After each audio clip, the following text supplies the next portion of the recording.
Para hablar de la división celular, primero tenemos que hablar de los cromosomas.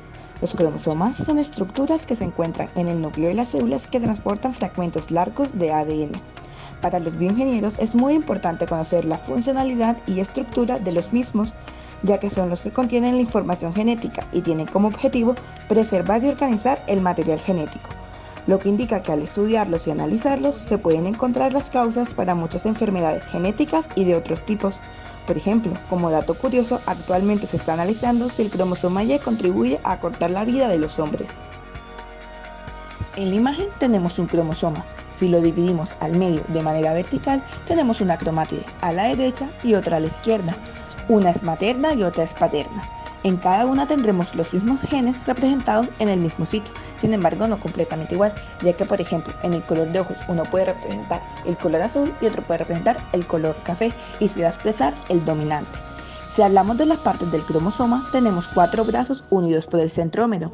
El centrómero es un conjunto de material genético y algunas proteínas que se encarga del sostén estructural del cromosoma y son partícipes en la regulación de genes. La porción final de cada cromátida se denomina telómero y son secuencias repetitivas de ADN no codificantes del cromosoma que protegen de cualquier daño. Los cromosomas pueden ser metacéntricos, submetacéntricos o acrometacéntricos, dependiendo la ubicación de su centrómero. Y en nuestra especie tenemos 23 pares de cromosomas en cada célula, es decir, 46 cromosomas. Pero, ¿sabías que hay personas que tienen 47 cromosomas? Esto se debe a una mutación que se da al haber un error en la mitosis. Pero, ¿por qué se da esto? Por si no sabías, la mitosis es el proceso en el cual una célula madre se divide para producir dos nuevas células hijas que son genéticamente idénticas.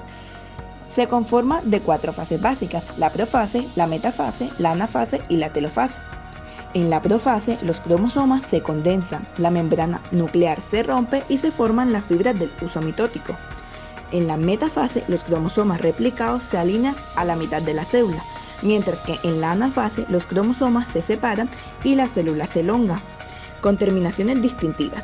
Es en esta fase donde es posible que ocurra el error mencionado anteriormente, ya que un cromosoma puede no separarse durante la anafase. Este fenómeno se denomina no disyunción.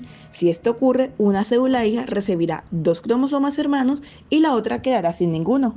Esto da lugar a que una célula tenga 3 cromosomas que codifiquen para la misma información genética, una condición muy conocida como trisomía, mientras que la otra célula solamente tiene un cromosoma y tendrá monosomía. Por último tendremos la telofase, en la cual las membranas nucleares se vuelven a formar en los 2 polos y la nueva membrana celular se forma para crear 2 células independientes. Entonces, como vimos anteriormente, tener cromosomas de más o de menos no suele ser una buena cosa. De hecho, para la mayoría de los cromosomas, tener una copia extra o faltante es letal para los humanos. Aún así, las mujeres tienen 2 cromosomas X, mientras que los hombres solo tienen 1.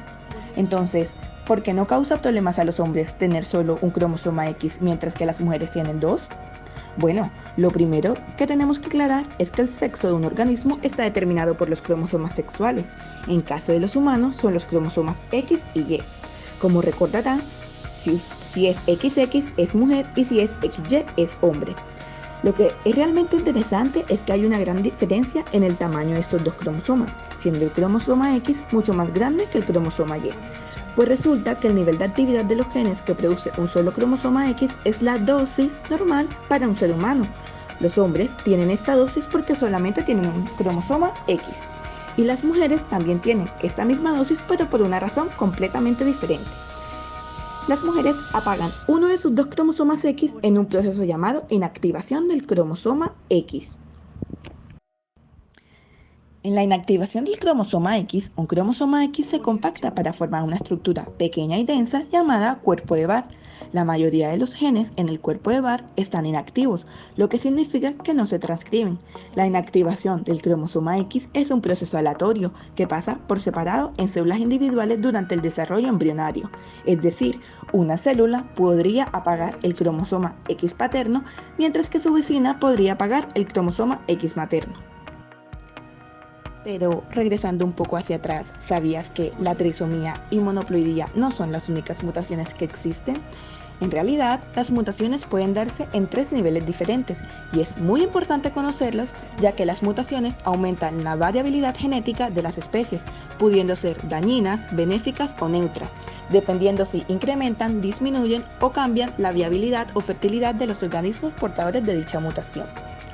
Entonces, tenemos mutaciones de tipo molecular, las cuales son mutaciones a nivel molecular y que afectan la constitución química de los genes, es decir, bases del ADN.